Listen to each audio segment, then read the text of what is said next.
Hey everyone, welcome to a new video. I know I haven't made a video in a little while, but you guys know I've been working hard. I got a little sick recently, but I've been doing well, and I hope you guys are doing well too. And the reason why I'm making this video is I want to talk about low traffic, high income generating cash cow niche sites. And when I talk about specifically low traffic sites, I'm really referring to small sites that people like me and you can run. And I'm not talking about sites that take up a lot of your daily time. I'm not talking about sites that require you to always post on social media or be consistent with. I'm literally talking about passive income cash cow sites. And let me explain what I mean. A lot of my blogs, and I've spoken about this before, if you're an avid watcher of my content when it comes down to this blogging stuff, I've laid down the blueprint as to what I do before. And it's just very simple. I'll create blog posts on blogs, and after a certain point in time, when the blog is generating enough traffic, I'll introduce products. I might do it early, might do it later into the game, but I'll introduce products. I'll be making money off of the Adsense and a few other methods. The blogs are going to be the consistent income generator because they're the ones that are bringing in the traffic. Traffic equals to income, right? Now, there are certain things, certain nuanced things, certain things that I can control within my blog that allows me to make more money than others, okay? And once I control those things and I make sure the blogs are generating traffic, I don't have to always go back to that site and work on it again. I can work on a different site that's going to bring in traffic, going to bring in income, and then repeat the cycle. There's a few reasons why I have multiple sites. In fact, I have over 40 that generate an income. At some point, I'm eventually going to stop counting because I buy some sites. I've sold some sites. I built most of them pretty much myself. In fact, I've actually, over my lifetime, probably have tried building well over 300 sites myself. Some are failures, some are successes, some are sold, some are dead. So there's a whole bunch of different aspects to this. But when I'm working, my goal is to build something that can produce income for me without me having to be there. And that's the true sense of portfolio or cataloged income. And that's my goal. So in this video, I'm going to be sharing with you guys some ways that you can increase that AdSense traffic, right?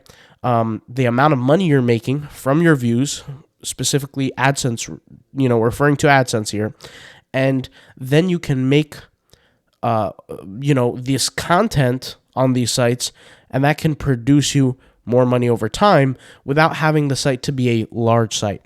And I know that a large site and a small site is sometimes quite subjective, but once again, I'm not referring to the sites that are making, let's just say, 500,000 a month views, because those sites are small, but we're talking about in reference to yourself, what you're capable. A site that's generating 500,000 hits a month, 1 million hits a month, 2 million hits a month, that's fine. It's a small site compared to the larger ones. However, it's large for a one-man project, and I'm talking about the one-man project type sites. Okay, to put things into perspective, one of the things that opened my eyes to making a ton of money with blogging is a mentor that I once had. His name was Gerard Adams, and Gerard Adams was a founder of Elite Daily, and Elite Daily was a website that sold for over $50 million. I think it was like $52 million or flat $50 million, not sure. But he sold that site, and that site would receive over 100 million hits a month, okay? So things are subjective as to how much traffic it is. I mean, some people think 50,000 sites is a lot, and some people think it's a little. I'll tell you this personally, my largest site that I ever had, which was a few years back, I sold that site, but its largest month was around 60,000 hits in 1 month, okay? 60,000 sessions, 60,000 visits, not the same thing, but 60,000 people came to the site, okay? Now, I want to be clear. When we talk about making money, there's many different ways to make money through a website. For this video, and I don't know how long this video is going to be, but it will be a long video, I'm referring to specifically Adsense, okay? So I just took a screenshot today of what we're doing on AdSense for today. And you can see here we have a $256.74 so far. Yesterday, $362.04, which are pretty low, I'll be honest, for me. But I wouldn't say low, but yesterday's was decent. Today's was very low, for sure. And in the last 7 days, a total of $3,491. And this month, $13,751.68. So it's not the best month by far, but it's not the worst either. So I'm not really complaining. Anyways, let's talk about specifically the takeaways that you're going to be able to walk away from this video. All right, the first thing that we're going to talk about is why most people don't and why they won't make high income with low traffic blogs. And when I say blogs, I'm not referring to the blog posts, guys. I'm referring to the blog sites, okay? So that's what I'm referring to. We're going to come to a clear understanding as to why you can make a significant amount of income with small, low traffic blogs, okay? I'm going to explain that in today's video. And then what I'm going to do is I'm going to talk about 5 different ways, 4 different ways, however number, whatever the number is, different ways to improve AdSense income. So if that sounds good, you might want to watch the rest of this video. All right. So let's go ahead and go into the first thing, which is what it looks like, how or what it may look like for you. I mean, I really don't know, but for me personally, what 8 years of blogging looks like in terms of income. And we're talking about consistent blogging as if it's my job. And I'll put things into perspective for you. When I graduated college, prior to graduation, I had a business that I sold. It was the largest business that I had. I had a few other small businesses here and there, but I also sold those, and they weren't crazy, okay? They weren't taking up my time. When I had sold that business, I had more than enough time to figure out what I wanted to do. I tried a few things, like for example, an agency, didn't do well at first, tried it again, did well, sold it, things like that. So these are small businesses, but I wanted something that I could work on to where I can work on it, step away from it, and it will eventually produce more income for me. Does that make sense? So hopefully that does make sense, okay? And to me, blogging made sense because with my very first business, the one that really did very, very well that I sold in college, part of my success in the beginning and the thing that helped me get off of my feet was social media. But the thing that really helped me explode my business while I was using social media was SEO and blogging. And the SEO and blogging is really what scaled the company or the business up. I wouldn't call it a company. I would really call it a business, but scaled it up to where I could actually sell a lot more products and then eventually sell the business. So effectively, for me, blogging was the same thing that I always had done in the start of my business. And once again, blogging is something that takes a few months, a significant amount of months, 5, 6, 7, 8 months, sometimes even a year or 2 years, depending on your niche and what you're writing about. But sometimes it takes many months to kick in. And so for me, like I said, I started with social media at first with my first business. And by the way, I had no idea what I was doing at the time. I was just testing everything. There was no guide. There was no YouTube video. There was no person talking about this. And even if there was, I definitely wasn't watching them. Definitely wasn't smart enough to go on YouTube and search how to do XYZ because I just wasn't there. I had other things on my mind. But regardless, this is what it looks like. For 8 years of consistent blogging, after I sold my main business, I figured out what am I going to do, tried many things, and then I dived deep into blogging.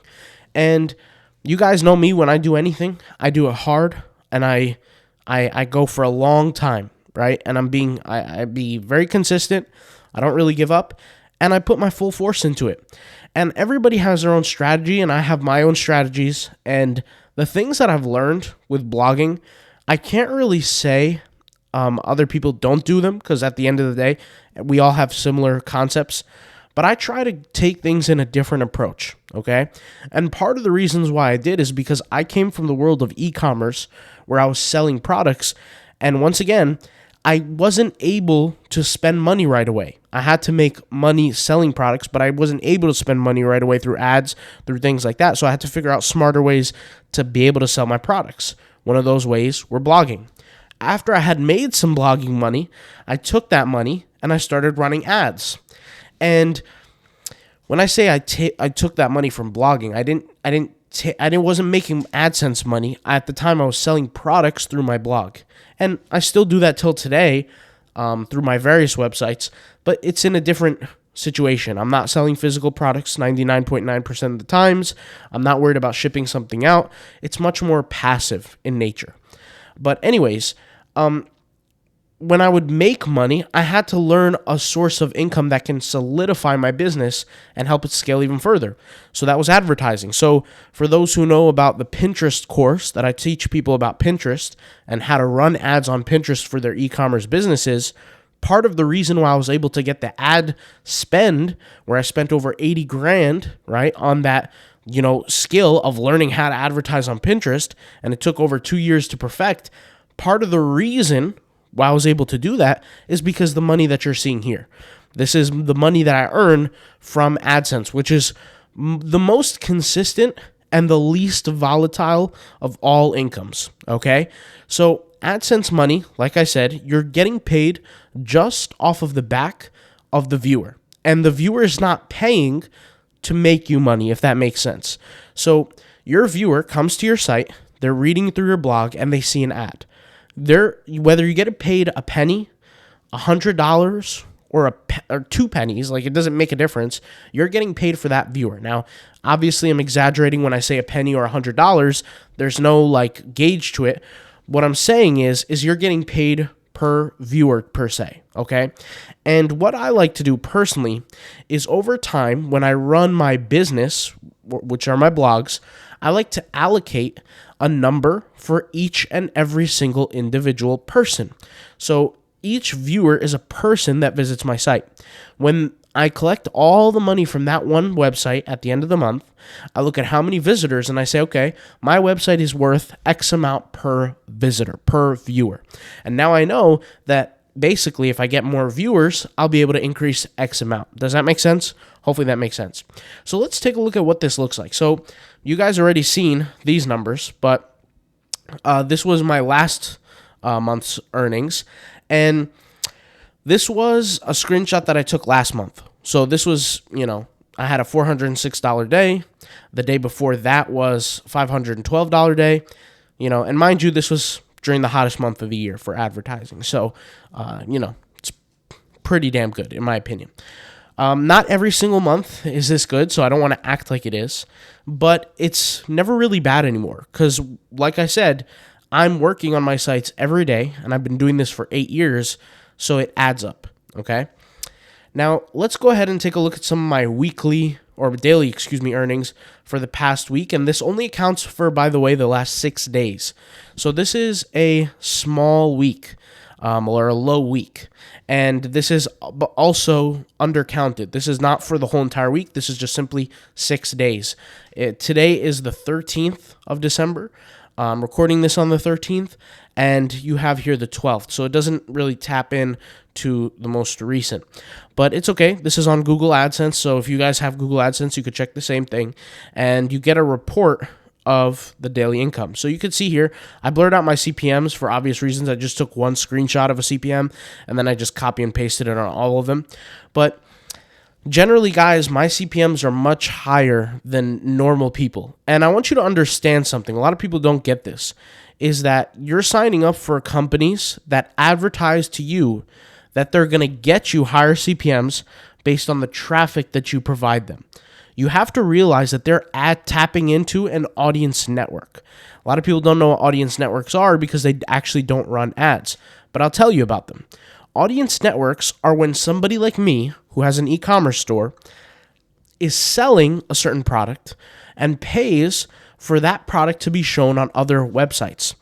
And there are websites that put these other websites into collections or categories based on certain, I guess certain details about them, right? I don't want to say niches because it's not always niches, but certain details about them, certain customer bases, certain things like that, okay? And this is all done through cooking, okay? Cooking and pixeling. And when they segment these audiences, they can communicate to the world's largest ad provider, Google, and they communicate to Google and they say, we want to show ads on behalf of this person for the XYZ audience network that they have. So essentially, they're showing it on very specific sites. And if you're signing up for these sites that can do that for you, and I'm not going to say names of certain advertisers because they're not getting free promo here, but if you sign up to them and they're acting like they're going to give you higher amounts of money, they could and they will, but it's based off of the back of Google. So if you understand Google, you're potentially going to make more money over time. And one of the things that Google does with advertising, and we're actually going to go over this when I talk about the different ways to improve your AdSense income, is Google is very, very good at allowing advertisers to find their respective buyer through algorithms and through invisibility. And what I mean by that is, as an advertiser, you can go in and not know the name of the site that you want to advertise on and still get customers without knowing the name of the site you want to advertise on, simply because of the certain interests that you select for your audience. Does that make sense? So without being too specific about it, and once again, these are all screenshots of the exact same CPM, I just copied them, is your CPM could be a lot higher than it is now.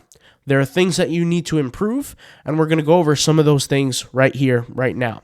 So before we do, I'm going to now mention the first part of this video, which is why most people don't and won't make high income with a low traffic blog, okay?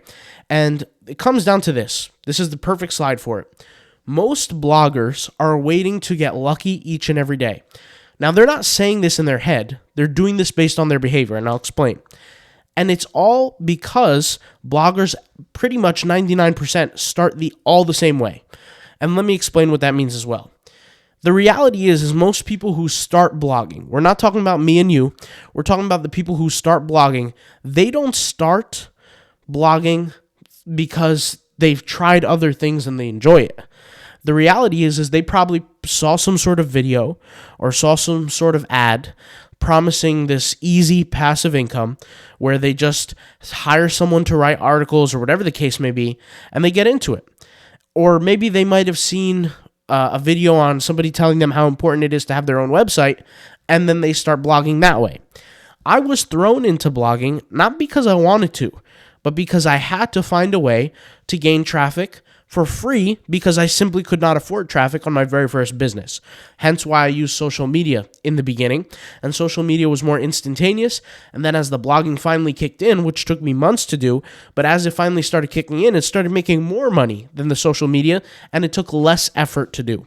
So what I'm trying to say here is most bloggers, they'll start off either starting like a journal online or, they'll watch a video of some sort of ad.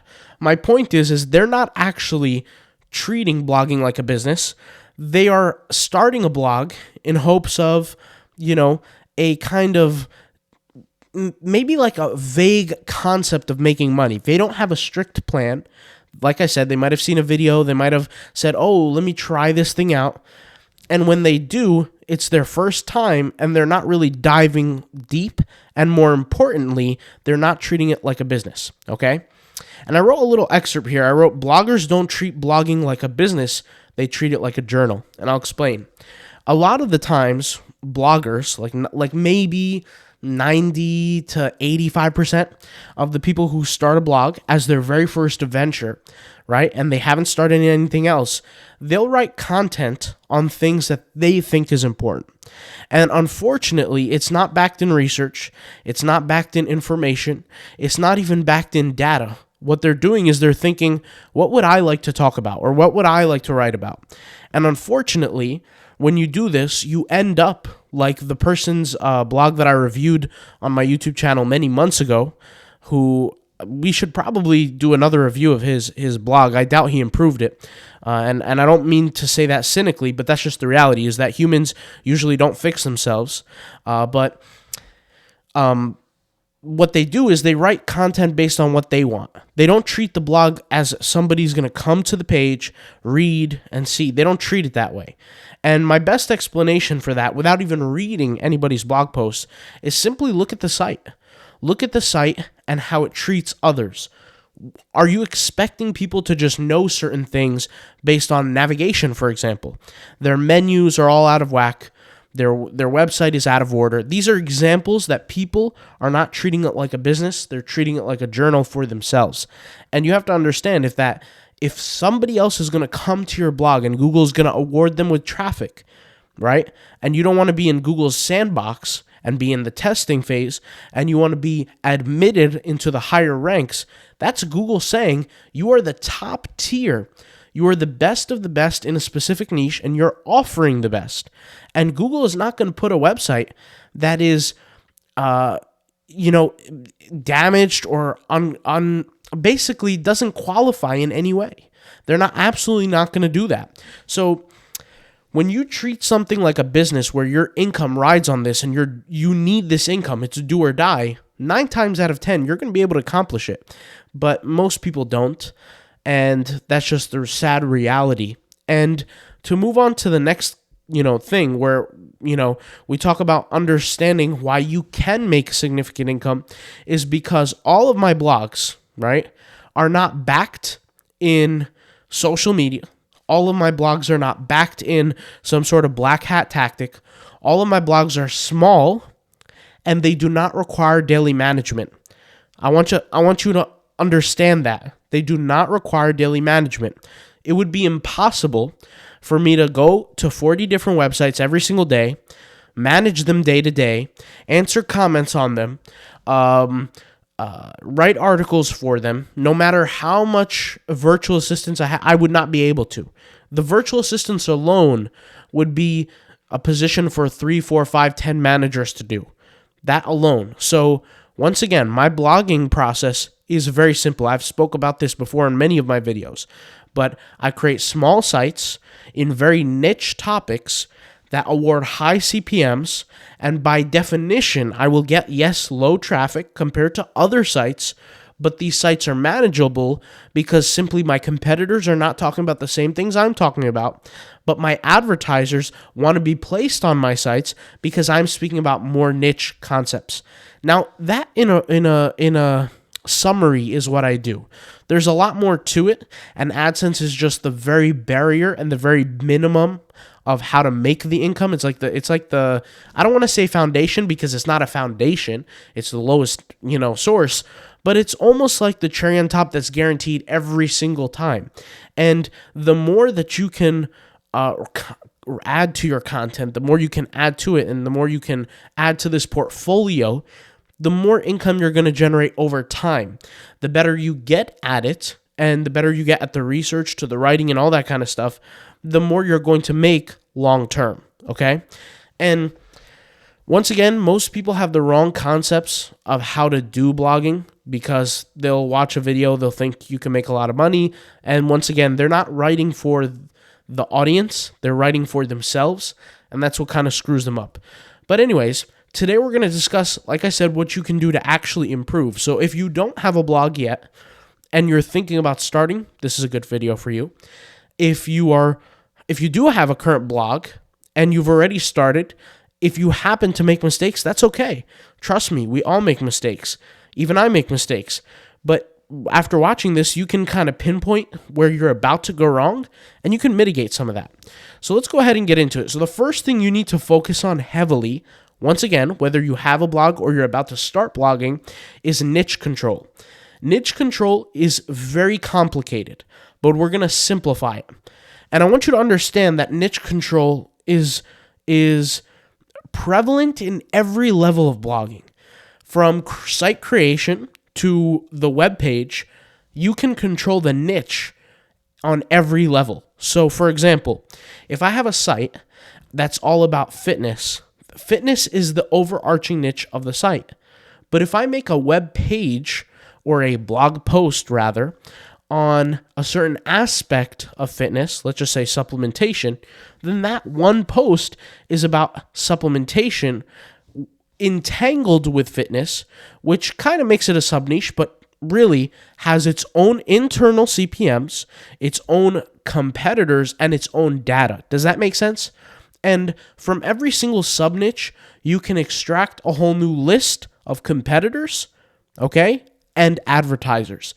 Advertisers are your friends. Competitors are effectively, and I hate to say this, but they're your enemies. The reason why I say I hate to say this is because it's kind of like a love-hate relationship. A lot of the times, your competitors can give you a lot of information and a lot of indication as to what to do right and what to do wrong. So, before you create your site, you have to control for a niche. Now, I want you to understand that finding the right niche is one of the most important aspects, if not the most important, to starting the blog. It's not a lot of the times people will say it's all about writing the content. It's all about and it is. I mean, content's important. Don't get me wrong, but the niche is so important that it gets glanced over. Some people will stress, and I'm not going to say names of the creators who say this, but they'll stress, like, for example, the logo, the domain name. None of that crap matters. And I'm just going to be honest. Compared to niche control. Niche control, when you're creating your site, is crucially important. If you just so happen to screw up finding the right niche, okay, and you have something that's low CPM, low whatever, and really it's not going to be profitable, then you're going to have to go move down the ladder. I do not recommend you quit a blog. I do not recommend you just walk away from it or cancel your blog. You know, you really can't cancel because a lot of these hosting companies require upfront payment, but which is a whole different conversation for a different day, but I really don't recommend you walk away from it. I recommend you complete the job, but what I'm really trying to say is if you already made that mistake, then you have to move down the road.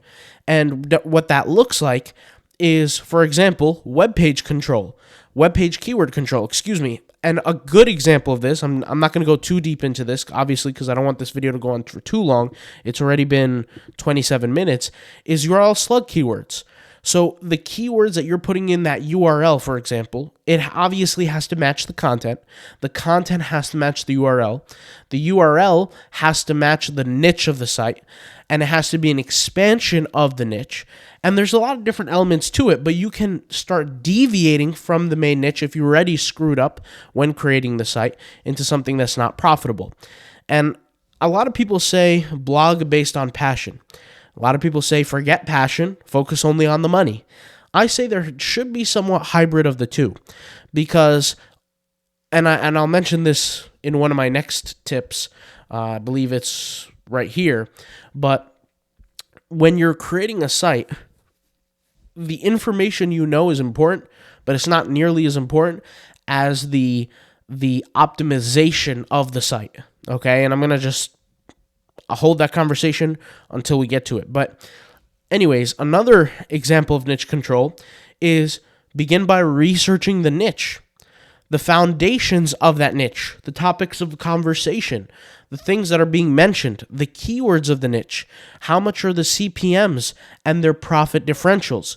So let me explain what I mean by profit differentials. What you need to do is you need to do active benchmarking for either creating the site or web page control.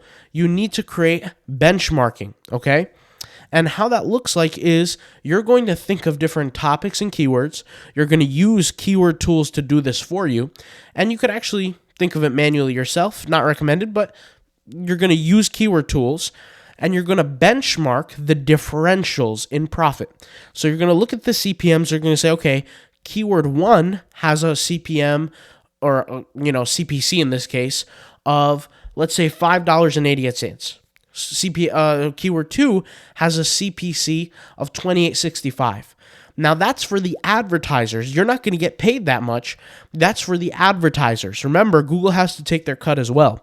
And so that is a differential for benchmarking. You're not looking at that number saying, I'm going to make $5 X amount or $26 or $20, whatever. You're looking at that and saying, okay, between keyword 1 and keyword 2, there's a 5x difference.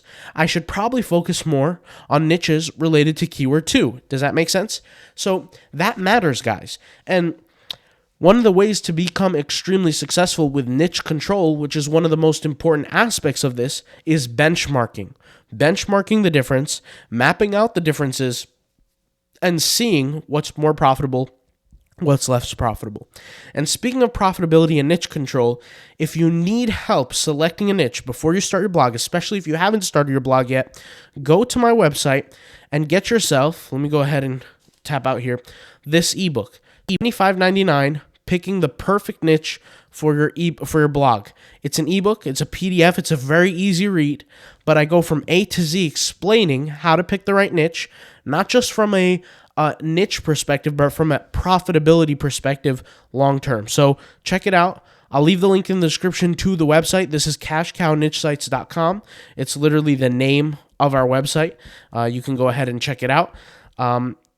I'll leave the link in the description. You could go to the homepage. It will be right there. Click on it, access it if you need to learn about that. But let's go ahead and move on to the next thing. Controlling placements of ads along with an anti-ad mitigation system. So basically, when you're having ads run on your website, depending on the niche that you're in, you're either going to want to toggle on and off the anti-ad mitigation system. What is an anti-ad mitigation system? First of all, most sites do not have this automatically enabled, especially most sites from creators like me and you. Why? Because they just don't know about this, okay? The reality is that when people come to your website, depending on the niche you're on, is they have a higher chance of having ad blocks on their site. Here we're talking about Adsense today. Although they can make you money from all different other angles, Adsense is one of the ways that you can guarantee an income. Now, if your viewers, as little or as much as they are, come to your site and have ad block, you're not going to get paid for a lot of them, okay? And the reason why is because ads are not being shown to them. They have an ad block. But you also have to ascertain the niche that you're in. So if you're in a tech niche or you're in a gadgets niche, for example, most people already know about ad block. They're going to use it, and they're just simply not going to read the article that you have if you're forcing them to have the anti-ad mitigation system on, right? So if you have the system on your website already, and it's very easy to install, but if you have it already on your site, then these people in these niches are just simply not going to read. And there's two reasons why. The first reason is simply because they're in the niche, they know how things work, they're not going to take it. But more importantly, the second reason is because you have commodity content. They could find your content anywhere. And what I mean by that is they could find your content in your niche anywhere. I gave this example before on my YouTube channel, but I'll explain it a little bit deeper right now. If I was a coach that teaches you how to take steroids properly, that's like a life or death thing, right? People can take too much, take too little, inject the wrong way. They could hit a vein. They could hit an artery. Like, there's many things that can go wrong. They might not use the right needle size. A lot of things can go wrong. They don't know what temperature the vials of the steroids need to be at. There's a lot of things that can get involved. You know, bacteriostatic water, a lot of things, right? If somebody is going to create content on that's very specific and is life-threatening, life or death kind of situation, if an ad block is placed on that person's browser, they visit that person's site and they need that information, you can bet your bottom dollar they're going to shut off their ad block to read the content, and they're going to consume the ads. It's not really their choice. They're going to do it. Why? Because they need the content. And this is one of the things that I alluded to earlier, is that everybody has the right to pick their niche, but some are much more profitable than others because of the demand for it. And I'm not talking about a traffic demand, but I'm talking about an intellectual demand. Somebody can look at something and say, you know what? I really don't need this information. I'm just going to click away. I can't be bothered. But some other niches can be, hey, I really need this information, and I need to read it no matter what. So even if it's not pleasing to me to see a bunch of ads on the screen, I might need to see it. Which takes me into the next thing when I mentioned controlment of ad placements or control of ad placements, is that as a writer for your blogs, you also need to be somewhat of a UX UI designer. You have to make sure that your site is visually appealing and doesn't really affect too much the user's experience when it comes down to ads, because people will click off if you're jamming ads down their throat. But also, you have to know where to place them in the right areas. Speaking about knowing where to place them in the right areas, I just released this ebook on my site, a new ebook, about the Adsense Maximizer Pro. I call it the Adsense Maximizer Pro. And one of the things that I mention inside this ebook, I think it's like 40 something pages. I could be wrong, maybe 50, 40 something. I don't remember the exact page number. But inside this actual ebook, I mention where, for example, to place ads, how to do them, and when to do them. And that's kind of one of the skills of like learning where to place ads and how to maximize profitably. There are certain ads that are more valuable than others depending on their placement of the ad unit, okay?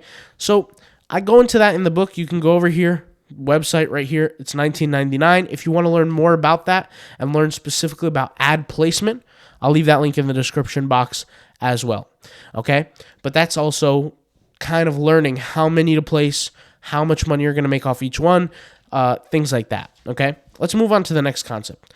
Limit blogs to SEO success concepts, not intellectual solutions. So one of the things that I really need people to understand is that when you're creating a blog, Google doesn't necessarily reward the best written articles. Now, people might say, wait a minute, what are you talking about?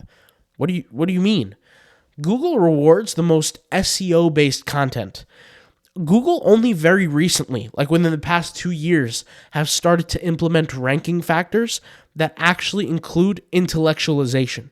Meaning, if I create a fact where I state George Washington was the 7,942nd president, obviously that's wrong, right? But Google has only recently, like I said, within like the last 2 years, have implemented strategies to de-rank sites that provide false factual information. In fact, Google actually pretty recently, just like Twitter, have been starting to produce these factual snippets under certain content to tell people if it's actually true or not, and further explanations based on certain things. And if they're untrue, these snippets are under them stating the actual fact. So what I'm trying to say here is that your concepts of certain things, your ideas of certain things, especially if you're doing niche blogging the way I teach it in my YouTube channel and in the books and things like that, if you're writing content the way we show you how to write it, what you're really doing is you're creating content that most people don't talk about.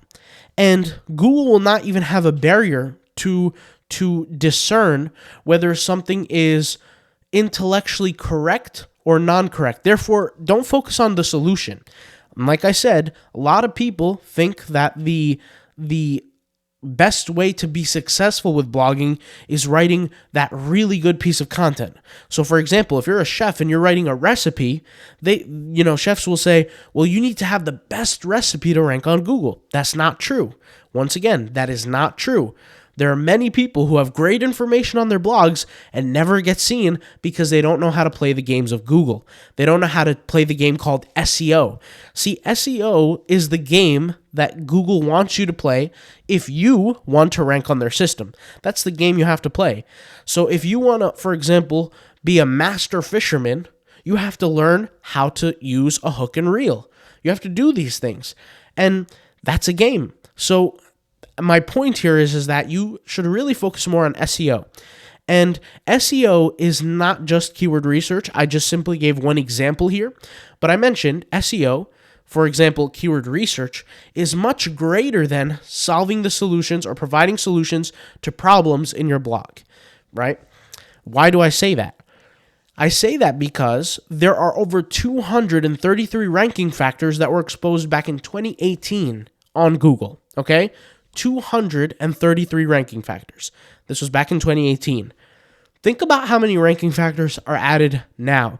There's probably, and my guess, based on my experience, at least over 500. And these ranking factors all each individually have a reason to help you either move up in the ranking or move downward. It's almost like a report card. When you get your report card, let's say you're taking 6 to 7 classes, 8 classes, 2 classes, 4 classes, it will tell you what grade you're getting in each class. Well, the ranking factors work the same way. Each website has ranking factors based on their behavior in each subject. And each subject is really a ranking factor. So for example, the slug URL related to the title of the web page, or the heading 1 or H1, should be the same, if not similar. That is an example of one ranking factor. And to the degree to how well you do that is an example of how well that on-page SEO is done. So SEO is not just keyword research. This is, once again, another thing that a lot of amateurs think. It's not just, let me find the right keywords.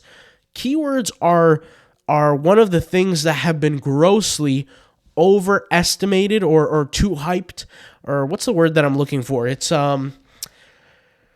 basically they're just too much focused on in the SEO community. There's so many more things that are involved within ranking, and once again, there are over 500 probably ranking factors now. Back in the day, like I said, 2018, 2017, there was like 233 that were recognized by Google, and you can look at this in the Webmaster console guide, but now there's probably easily over 500 indicators of either positive or negative growth. So dive deep more into the SEO of things on your site versus the content itself.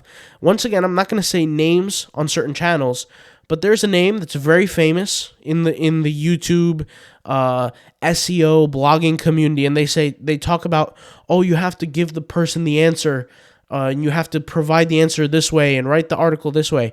And I'm sorry, but that's just not true. And they know it's not true, but they have to have a system to the way they're blogging, or else their channel is going to fail, because then they won't be able to guide certain people certain ways. So what I'm trying to say here is and I'm not going to call people out, but focus more on the SEO of things versus the quality of your content. You can always focus on the quality of content later. I'm not saying write bad quality, but definitely master the game, which is SEO, the rules of the game. If you want to play chess and you want to win at chess, you have to know the combinations of how each each pin moves. For example, the queen is going to move different than the pawn.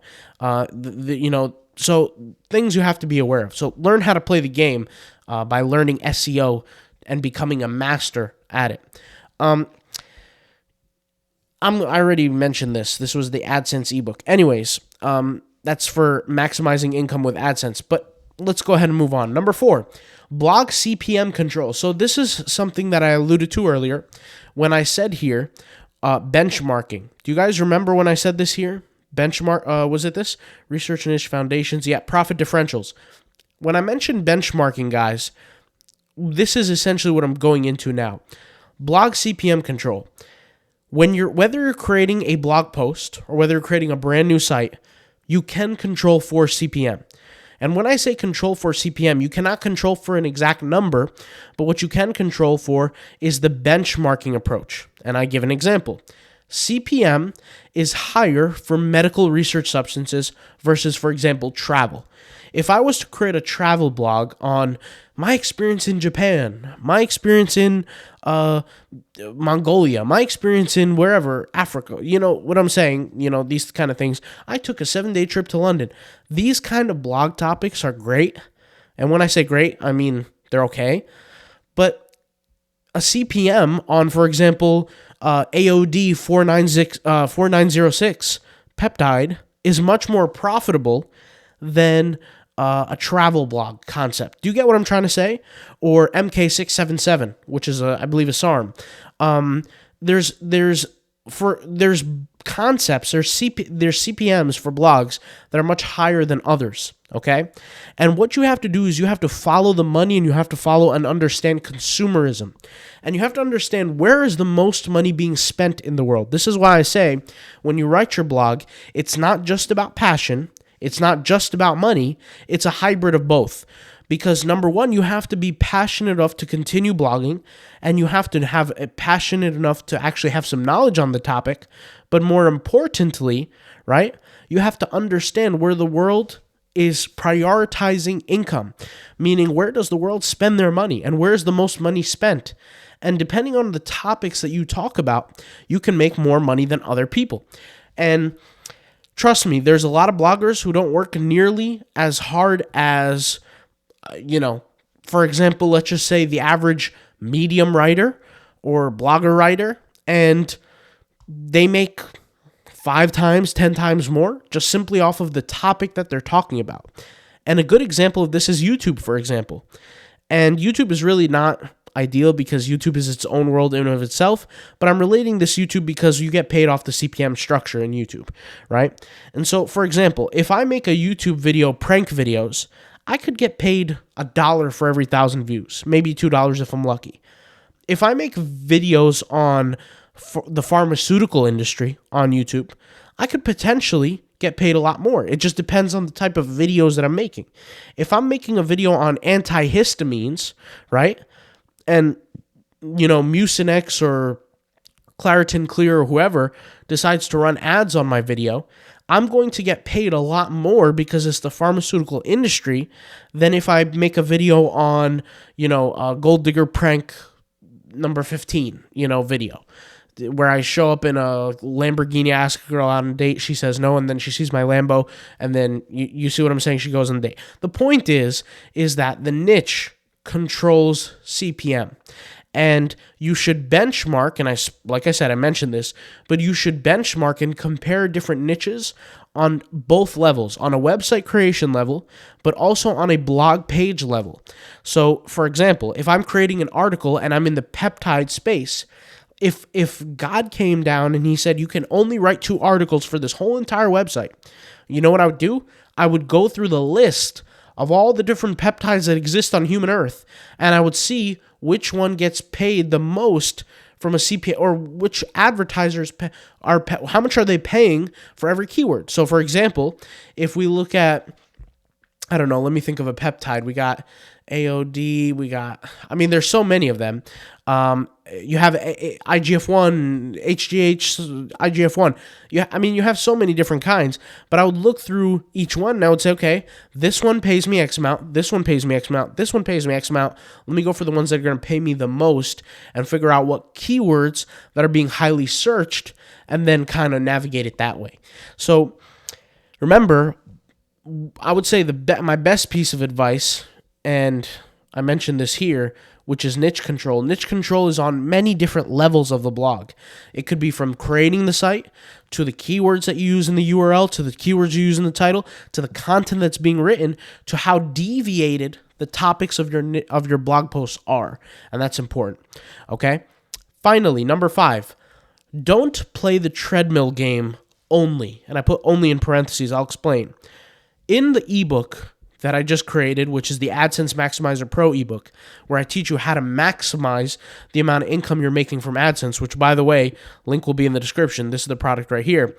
But when I wrote in this ebook, I kind of mentioned this. The treadmill game is when you use traffic injectors. What's a traffic injector? A traffic injector, for example, is like Pinterest. In the blogging community, and unfortunately the blogging community is plagued with this, where people will say, oh my God, I got 100,000 visitors from Pinterest. Look at my guide, right? And then they'll just teach you some basic BS on how to create a Pinterest post and how to, put your link of your blog in that post. And then people supposedly click the post and they find your site. First of all, that does happen, okay? But the numbers are grossly overestimated because Pinterest has a viewing fallacy, which is the same thing on Twitter. When your post appears in the feed, that does not mean somebody views it or clicks it. However, both Twitter and Pinterest do this, where they say, reached X amount of people, reached 150,000 people. Meanwhile, probably only, 755 people actually saw the post. There's a huge difference between the two.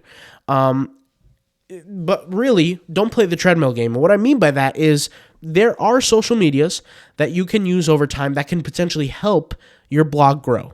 It can help you get more traffic, and more importantly, since we're talking about AdSense, make you more AdSense money. But if you're playing the game where you're running on a treadmill, where every single time you need more traffic, you go to the social media to post on it so you can get more traffic, what you're really playing is you're playing the treadmill game. And the treadmill game is a game where you eventually have to get off the treadmill. Your heart is going to stop. You're not going to be able to run forever. And what I mean by that is eventually you're going to get to the point where you're running too many blogs, or you want to diversify and you don't want to do this anymore, but you're forced to keep posting on the social medias because those are the reason that are driving you the traffic. And unfortunately, that's the worst position to be in as a blogger, because that is the antithesis of what blogging is. Blogging is really, you write content on your site and people visit your site simply because they found you through Google. Now, I'm not saying social media is bad. In fact, I actually recommend it in the book. But it never should be something that you rely on for traffic. And this is why I say only. I put only in parentheses. What you only should be focusing on first is your traffic from Google. If that's all sorted and you're happy with that and you have nothing else to do, if you want to entertain yourself and use social media, go ahead as a driver. But if you're relying on social media for the traffic, that's the worst way to go, and you're playing the treadmill game. And once again, eventually, you're going to have to get off the treadmill, and it's going to screw you long term. And once again, the only reason why people should get into blogging is so that they can get traffic on Google. This idea that you should build a business off of the back of Pinterest or Instagram, trust me, it's not ideal. And the reason why I say that is because if they switch their algorithm or something happens to your account, your whole entire blogging business is worth nothing, okay? Google is the most important asset. And if you learn how to gain traffic from Google, then you've learned the blogging business. And you are unlocking the key to make thousands, dare I even say millions of dollars. But you're really unlocking the key to set yourself financially free.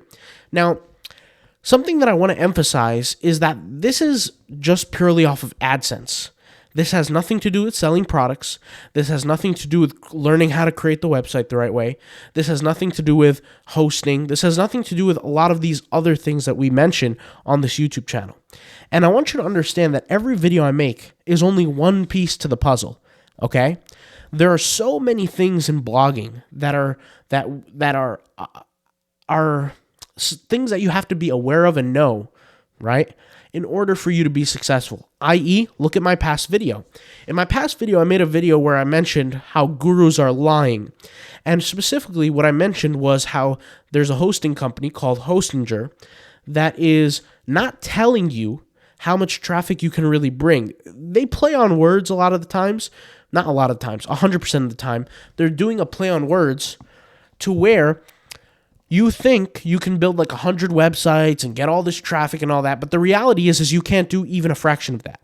And the reason why is because they know that 90% maybe like 95%, and this is my assumption about the percentage, but there's a lot of people, most of them, like the overwhelming majority, are never going to drive traffic anyway. Okay? They're never going to do anything anyway with their blogs. They create them, they pay up front for the hosting, right? And they walk away. And they're never going to be successful. They're never going to drive traffic. And it's not because they can't, right? It's not because they can't. It's because they won't. This is why I said why most people don't and won't make high income. The reality is that there's so much BS pushed in this world of blogging. And they make you think that there's so many things that are important. There's only one thing that matters, okay? Is the content that you're producing. And when you extrapolate that out, guys, the content that you're producing, okay, comes down to a few things: niche, research, SEO, etc. But what I'm trying to say is that is the main force. That is the main driver, okay? No hosting company, no social media company, no free GPT video is going to help blow your blog up, okay? And if you dare to debate with me on this, I'm happy to debate. How many videos have you seen on this kind of stuff? How many endless videos have you seen on here's how to create the best blog from GPT and use this prompt to make a bunch of money with GPT? How many videos have you seen on blogging, and how much money has your blog made in respect to those videos?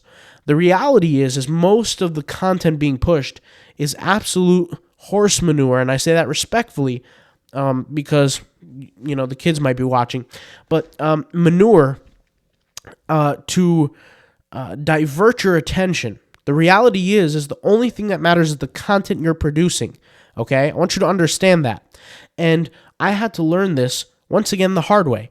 The very first instance where I benefited off of blogging was when I had no money and I was building a business selling weightlifting gear. And this weightlifting gear business became eventually a clothing business, which was gym clothing, but that has nothing to do with the point. The point is that this business was built off of the back of blogging. And blogging was the thing that helped me succeed and helped me actually end up selling the business. I used social media in the beginning and it was very effective, but eventually it got to the point where social media, I was using it, but the SEO started to kick in to where I didn't even need to do the social media anymore. At the end of the day, I sold the business. My point is, with everything that I'm saying, is that do not be swindled by the, or better yet, do not be bewitched by the content that's being produced, and focus on your North Star. And I've said this on all my other YouTube channels, which I only have one other one right now that's active, which is the print-on-demand channel. You have to have a North Star when it comes to your business. And the North Star is essentially your goal, but the goal has to be backed in activity. And you have to control what that activity is. And for some people, you might have to go back to the drawing board. You might have to learn what even is SEO. What are ranking factors? You might have to learn those things, which why we create these mini guides. And the reason why I create these mini guides is because number one, they're very affordable. And I create them because the reality is not that hard. Anybody can go out there and find these things.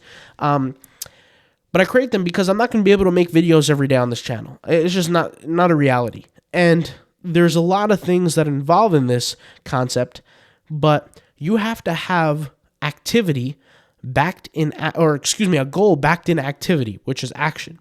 And if you want to make $500 a month through your blog as a starter, as a beginner, and that could be a great goal, you have to have a benchmark or a pinpoint of where you're starting and where you want to be.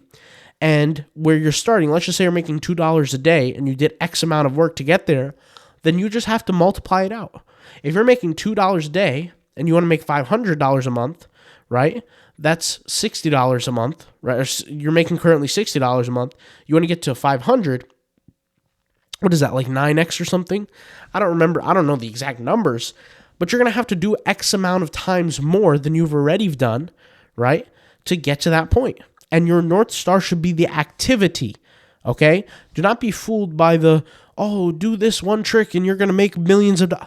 Come on, guys. Don't fall for the BS. I'm not going to continue making this video because, frankly, I need a cup of water. 57 minutes in. Hopefully, this video, this seminar, you can call it a seminar, was beneficial to you. I'll talk to you guys later. Thank you guys for watching, and peace out. Bye.